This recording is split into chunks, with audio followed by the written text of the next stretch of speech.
அவனை சொல்லி நிறுத்துங்க. எனக்கு ஒண்ணுமே எனக்கும் புரியல. எல்லாரும் சொல்லுவாங்கடா, உன்னால இது முடியாது, இதுல கால வச்சா காலி ஆயிடுவா, இதுல முக்க நுழைக்காதுன்னு சொல்லுவான். இதுக்கே தலையை தொங்க போட்டா எப்படி? உனக்குள்ள ஒரு பயந்தாங்குழி இருக்கான். அது என்னமோ உண்மைதான் சார்.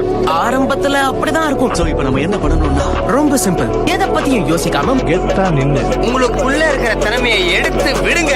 விட்டுட்டா போயிரும்ல. இப்ப உங்களுக்கு என்ன தெரியணும்? இது வரைக்கும் உன் வாழ்க்கையில நீ என்னடா பண்ணிருக்க நீ?